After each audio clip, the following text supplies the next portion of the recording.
bersama-sama membangun keintiman dengan Tuhan. Kita bersama-sama memuji, menyembah Tuhan. Dan saya percaya saat kita meninggikan nama Tuhan, Dia Allah yang hadir di tempat ini. Dia Allah yang hadir dimanapun kita berada, di rumah-rumah kita, dan dimanapun kita berada saat ini. Kita percaya nama Tuhan yang ditinggikan, dan Tuhan akan melawat setiap kita yang percaya kepadanya. Amin Bapak Ibu. Mari kita yang percaya berikan tepuk tangan yang meriah bagi Tuhan. Mari berikan tepuk tangan yang meriah bagi Tuhan. Mari engkau dimanapun kau berada berikan tepuk tangan yang meriah bagi Tuhan. Haleluya, haleluya. Terima kasih ya Tuhan. Kami mau tinggikan nama-Mu ya Allah. Kami memuliakan nama-Mu Yesus. Datanglah sekarang lawat setiap umat-Mu ya Bapa. Datanglah kerajaan-Mu Yesus. Jadilah kehendak-Mu ya Bapa di tempat ini, sama seperti di surga. Kami percaya Bapa yang baik, saat nama-Mu ditinggikan di atas tahta-Mu, Engkau Allah yang hadir ya Bapa yang baik.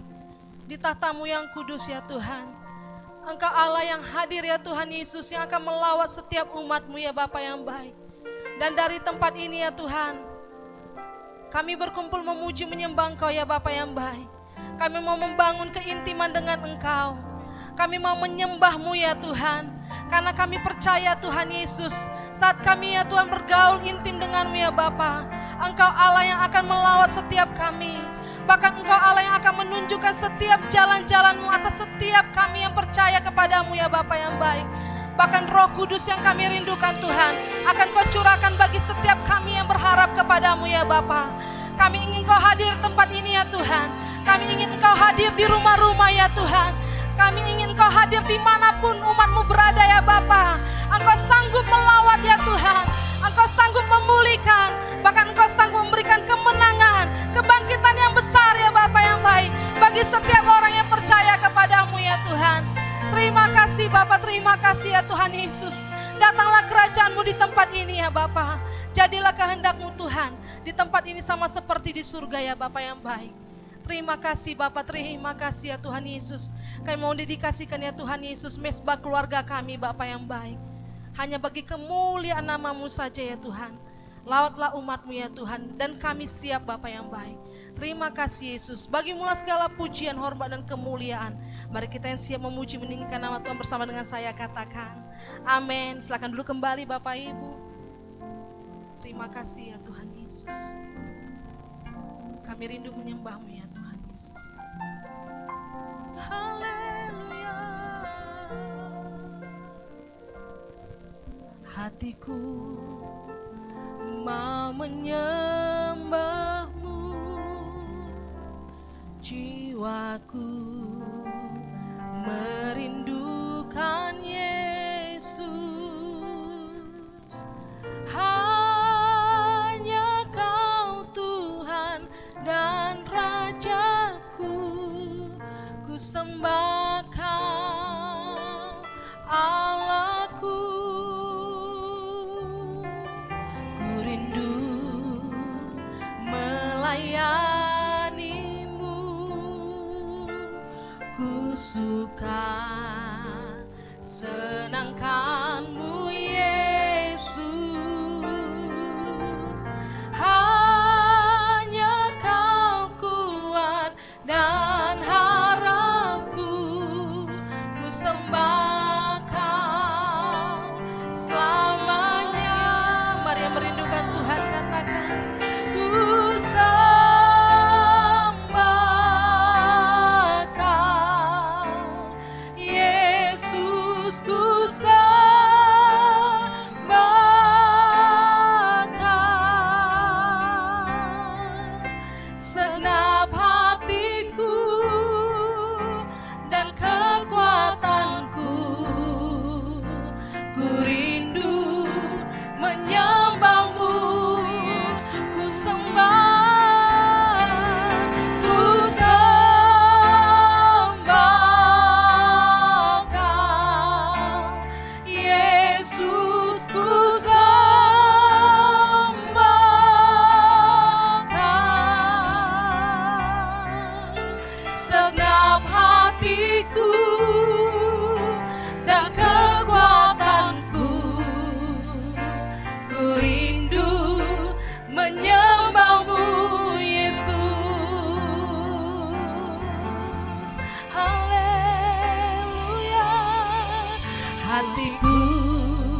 Bapak Ibu yang ada di rumah-rumah, bersama-sama kita naikkan lebih lagi pujian ini.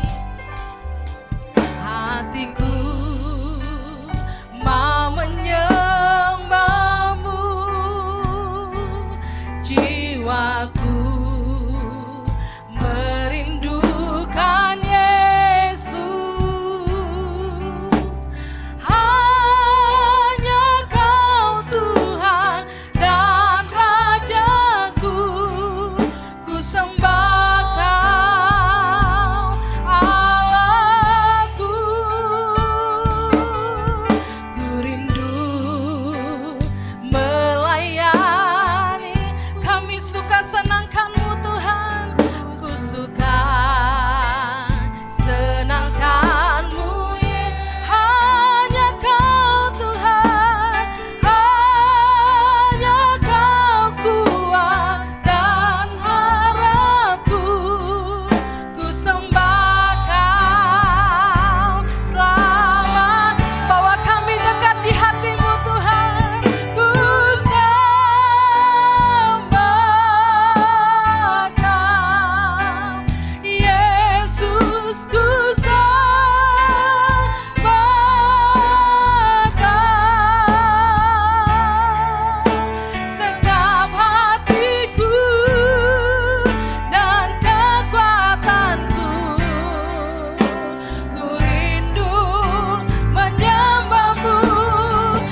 kami ya Bapa. Saat umat-Mu menyembah-Mu ya Tuhan, Engkau sedang melakukan kegerakan ya Tuhan Yesus. Ya rala bakata karala masyande ya rala ya lana masano. Ya Roh Kudus, Kau hadir. Roh Kudus, lawatlah hadirat-Mu. Penuhiku waktu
tundukkan kepala, kita berdoa kepada Tuhan.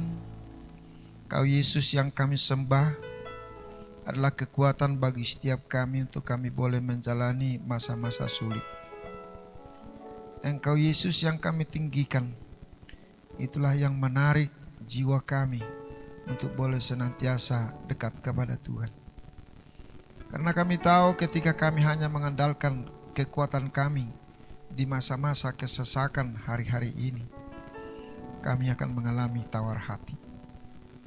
Namun Tuhan menuntun kami kepada suatu tujuan yang pasti, yaitu menjadi pribadi yang berdiri teguh di hadapan-Mu, yang kalaupun kami harus mengalami banyak tantangan. Untuk itu Tuhan, di mesbah keluarga ini, di mana kami membakar korban persembahan kami di rumah masing-masing, supaya Tuhan melihat dan memperhatikan setiap keluarga, setiap kami.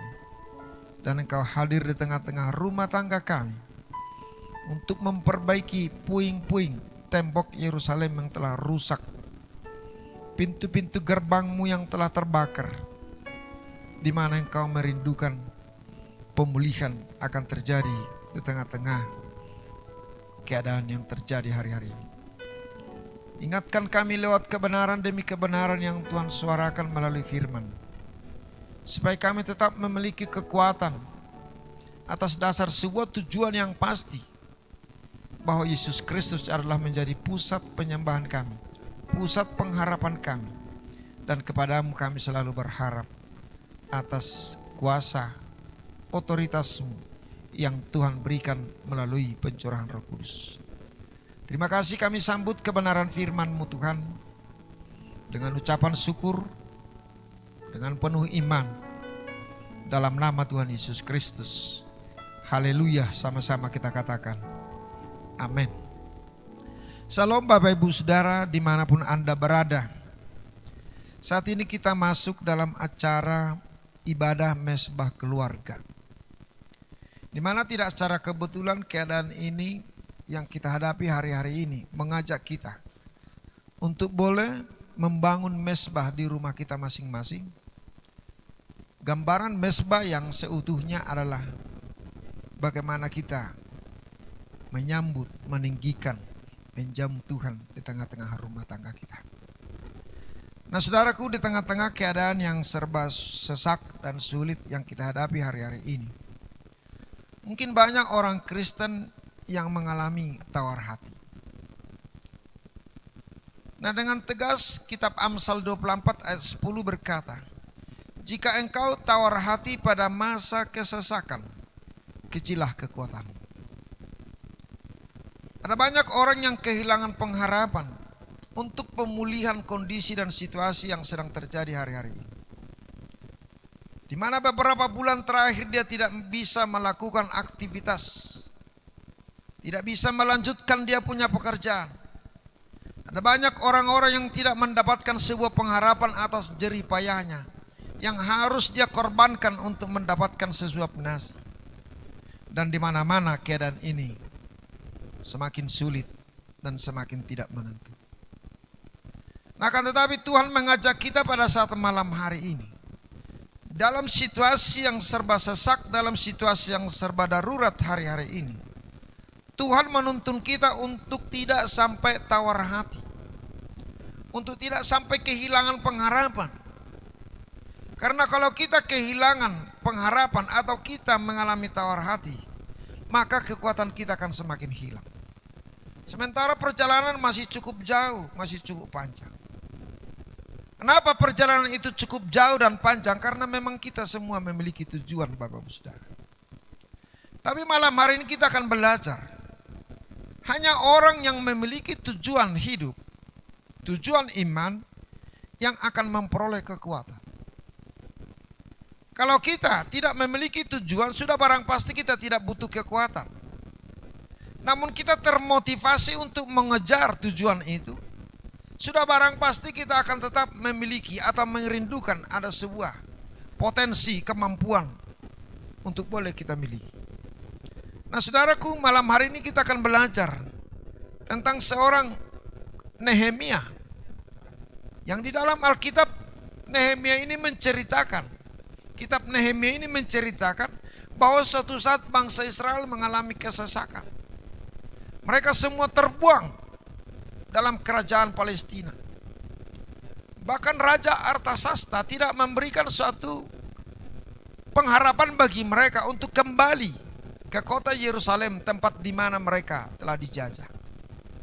Orang-orang pintar, orang-orang yang perkasa, orang-orang muda diangkut semua dari kota Yerusalem. Yang tertinggal hanya orang-orang yang tawar hati. Yang tertinggal hanya mungkin orang-orang yang sudah lanjut usia, atau anak-anak, atau orang-orang yang tidak memiliki kemampuan atau kekuatan. Sehingga pada suatu saat Nehemia yang memiliki suatu jabatan yang khusus di istana Artasasta, tetap memiliki suatu kemampuan untuk boleh melihat akan sebuah tujuan untuk memperbaiki kembali Yerusalem yang telah runtuh, tembok-temboknya yang telah rusak, bahkan pintu-pintu yang terbakar. Nah, kita bisa melihat ada banyak hal yang rubuh dalam bentuk iman percaya banyak orang Kristen. Dengan terpaksa oleh karena situasi dan keadaan, gereja ditutup dan kita beribadah di rumah. Dan sudah barang pasti tidak akan sama kondisi ketika kita beribadah di ruang ibadah ini ketimbang kita beribadah sesama kita di rumah tangga kita masing-masing.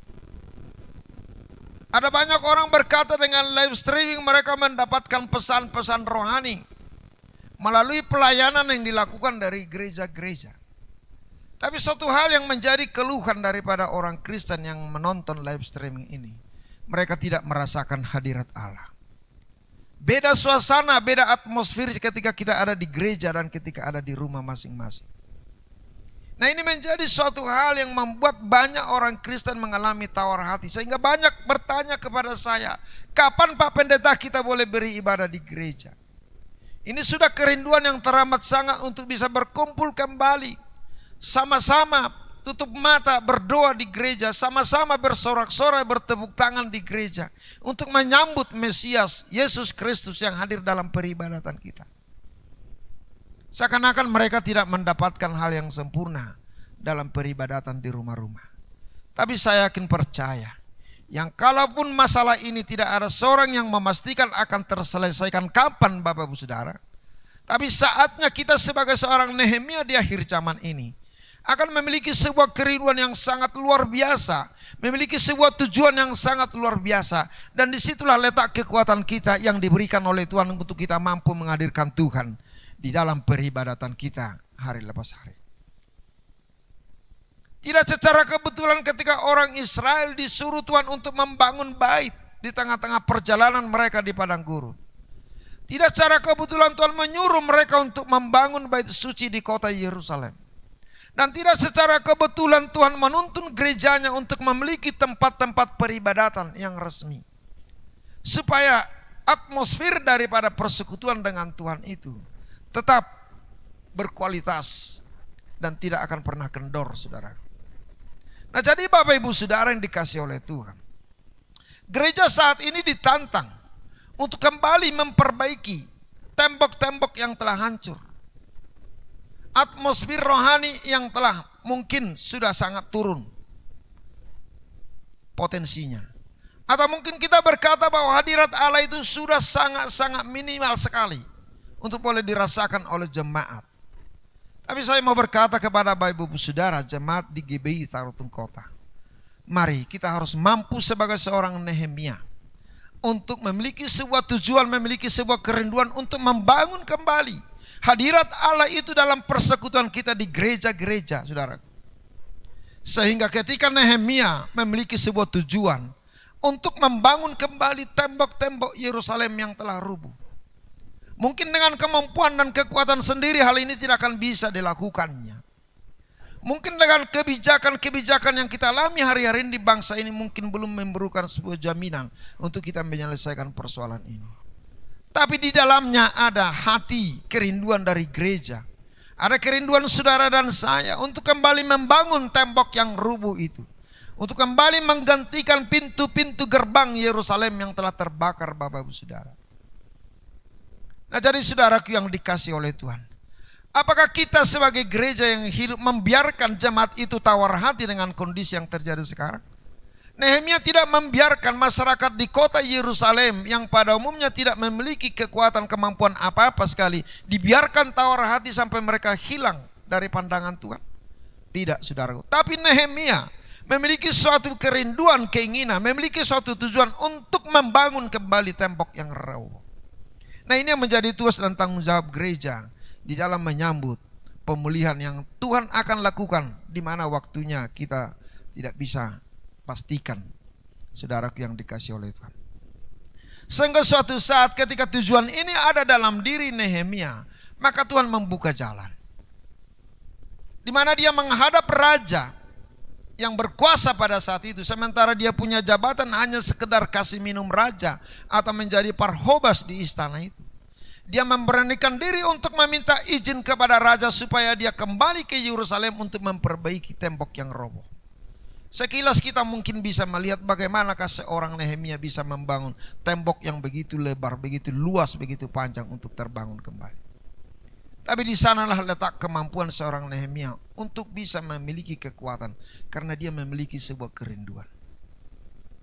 Semua umat Kristen hari-hari ini merindukan untuk kembali dapat beribadah normal seperti semula. Namun hal ini mungkin tidak akan bisa lagi memberikan jawaban. Dan saudaraku, ada wacana untuk membuat new normal. Itu standar yang baru. Bagaimana kita bisa normal dengan standar yang baru tersebut. Ada social distancing, ada physical distancing. Merupakan sebuah petunjuk atau arahan atau garis-garis yang harus kita patuhi. Nah, bagaimana kalau kita memulai dari sana, Bapak Ibu Saudara, untuk kembali membangun hadirat Allah, membangun kembali persekutuan dengan Tuhan di bait sucinya Allah, dengan suatu konsep, yaitu ada tujuan dari gereja untuk membangun puing-puing yang telah hancur itu. Karena di berbagai pihak kita bisa melihat ada banyak orang Kristen yang mulai apatis dengan gereja, dengan konsep yang selama ini kita lakukan. Ada banyak orang Kristen yang rindu pintu gereja terbuka, tapi konon belum bisa buka pintu, sehingga mereka akan tawar hati, Bapak Saudara. Dan inilah membuat mereka lemah. Atau mungkin ada pendapat yang melalui televisi, yang melalui handphone, melalui smartphone bisa kita beribadah. Tidak sama kondisinya, Bapak Ibu Saudara. Bukankah semua studi-studi televisi yang ada di bumi ini membuka ruang untuk ibadah agama Kristen? Ada, saudara. Tapi apakah gereja itu harus ditinggalkan dan mereka duduk di depan televisi mereka di rumah masing-masing? Tidak sama, Bapak Ibu Saudara. Mereka tidak mendapatkan hadirat Allah. Mereka hanya mendengar dan mereka hanya sebagai seorang penonton yang setia. Tapi menjadi seorang anak Tuhan, menjadi seorang yang percaya, kita tidak cukup hanya sebagai seorang penonton, tapi kita harus mengambil peran yang semestinya harus kita lakoni di dalam hal membangun hadirat Allah. Nah, saudaraku yang dikasih oleh Tuhan, lewat keinginan, kerinduan hati daripada seorang Nehemia, lewat tujuan yang pasti dalam keinginan dan kehidupannya untuk membangun kembali tembok Yerusalem yang roboh dan pintu yang telah terbakar, maka dia diberikan Tuhan kesempatan, di mana Raja Artasasta memberikan kesempatan bagi dia, memberikan rekomendasi, memberikan surat tugas, bahkan memberikan jaminan bahwa pemerintah setempat yang dihadirkan oleh Palestina di Yerusalem itu akan mendukung dia. Ini suatu kemampuan yang di luar jangkauan pemikiran seorang Nehemia. Nehemia tidak mengemis untuk mendapatkan teknisi atau para tukang untuk turut serta membangun tembok itu. Tapi dia hanya menyampaikan sebuah kerinduan, keinginannya kepada raja, bahwa alangkah baiknya kalau saya pulang, raja, untuk memperbaiki kembali kampung halaman saya, memperbaiki kembali Yerusalem, memperbaiki kembali baitmu. Dan Tuhan membuka jalan bagi dia. Dan saudaraku yang dikasih oleh Tuhan, kalau kita baca dari kitab Nehemia 2, mulai dari ayat yang pertama. Namun kita akan menangkap di sini, saudaraku, di ayat 11 sampai 20.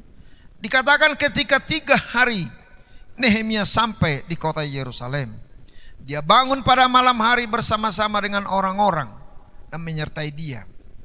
Dan dia tidak memberitahukan kepada siapapun rencana yang akan dilakukannya untuk Yerusalem, yaitu yang diberikan oleh Tuhan dalam hatinya. Dan juga tidak ada lain yang menolong dia. Misalnya ada yang membantu berupa binatang atau selain daripada binatang yang ditunggangi sendiri. Nah, setiap malam dia keluar untuk mengitari, menginventarisir, meneliti kondisi tembok-tembok yang roboh itu. Orang tidak tahu apa tujuannya. Tapi pada saat dia keluar masuk dari pintu gerbang yang satu ke pintu gerbang yang lain, dia bisa mendata semua. Dia bisa melihat kondisi yang sebenarnya. Dan pada saat itu, lalu dia memberikan apa yang menjadi tugas dan tanggung jawab, dan apa yang menjadi tujuan dan rencananya. Dan puji Tuhan, semua pemerintahan darurat yang ada di kota Yerusalem mendukung dia. Dan banyak orang yang berpihak kepada dia. Yang kalaupun ada beberapa orang yang mencoba menghalangi Sanbalat, Tobia, dan Gesem. Namun dia tidak mundur, Bapak Ibu Saudara. Nah, sehingga kenapa dia bisa mampu untuk melanjutkan tujuannya? Karena dia memiliki kekuatan. Dan kekuatan itu dia peroleh karena dia memiliki tujuan, Bapak Ibu Saudara.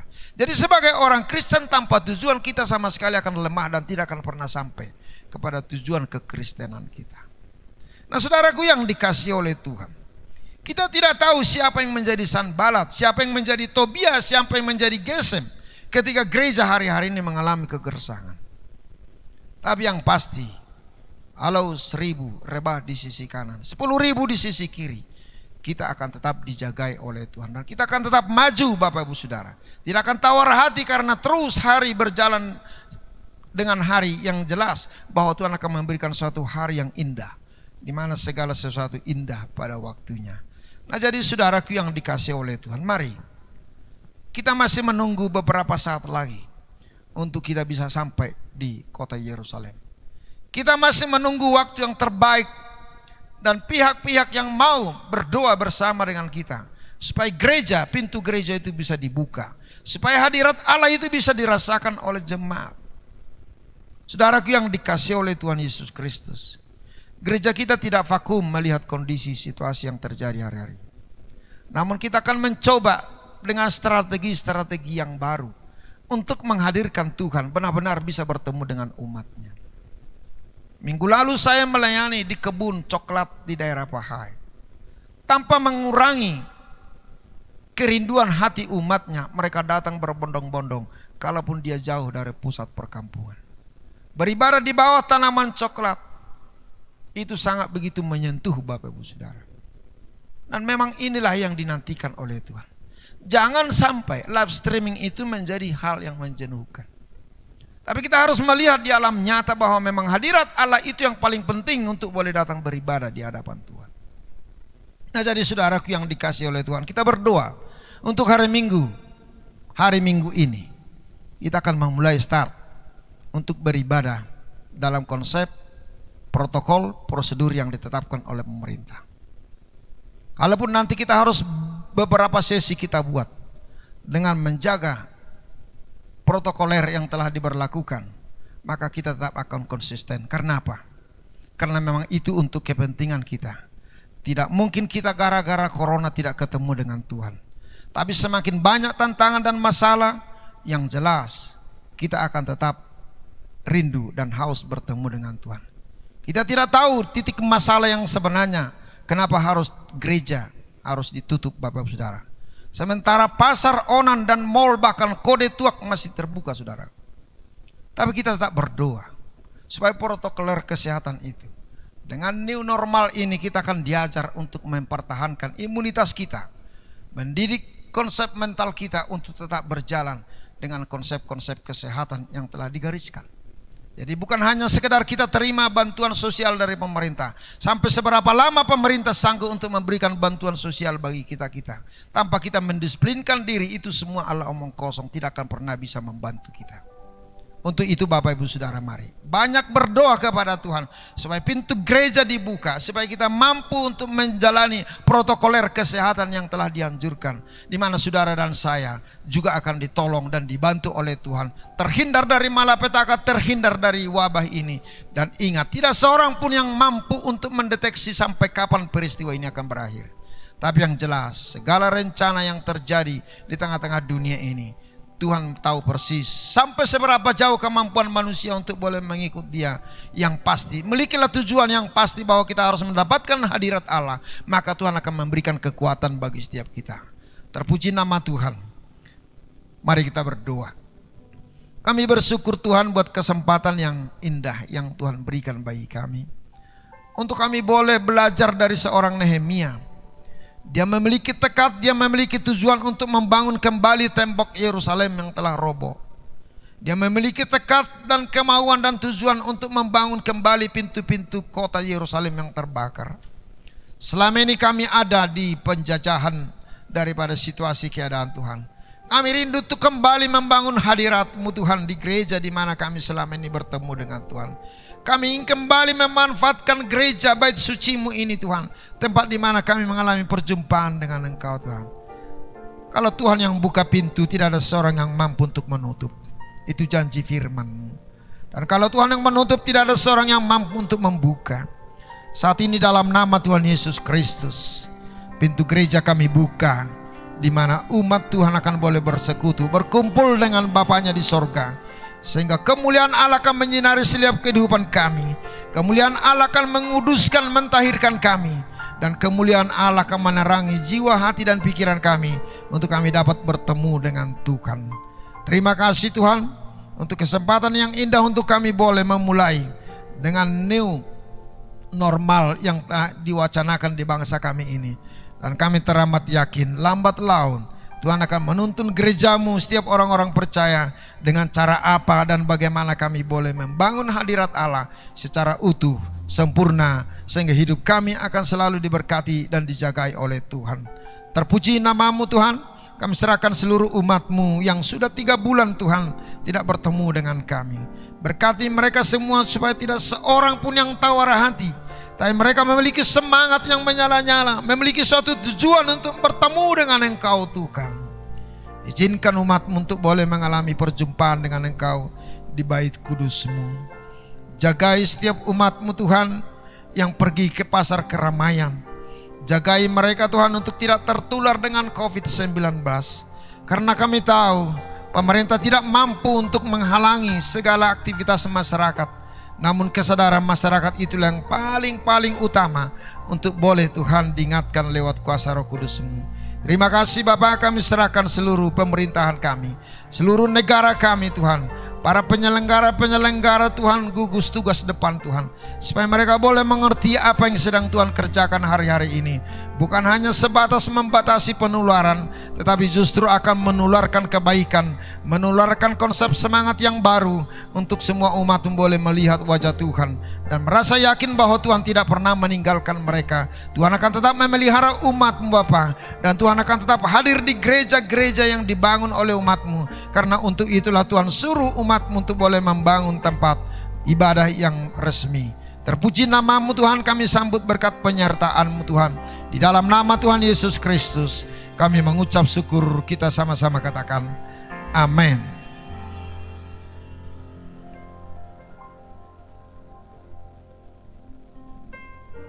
Haleluya, kita sungguh sangat diberkati oleh firman Tuhan pada malam hari ini. Dan kita siap-siap untuk memberikan persembahan. Mari kita berikan yang terbaik bagi Tuhan. Bapak Ibu boleh mengantarkannya pada hari Minggu atau dapat mentransfernya langsung, dan Bapak Ibu dapat melihat nomor rekening yang ada di layar saudara. Kita akan memberi, mari kita yang siap memberi bersama-sama berikan yang terbaik bagi Tuhan. Haleluya. Kau yang terbaik yang pernah ada di hidupku, nyanyianmu menghidupkanku, hadiratmu memulihkanku. Biarlah apimu terus menyala di jiwaku, setia sampai akhir hayat, menyembahmu Yesus.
malam hari ini.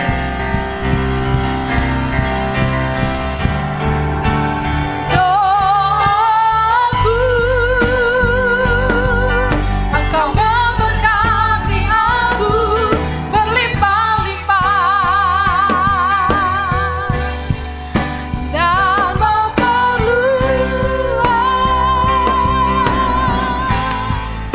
daerahku.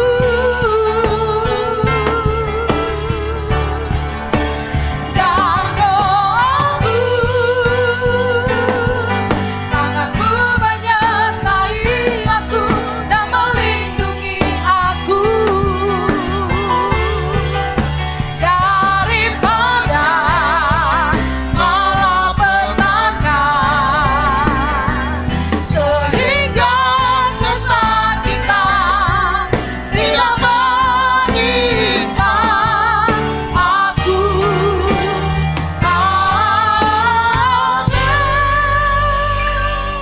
Mari buka kedua tanganmu dan arahkan hatimu kepada Tuhan.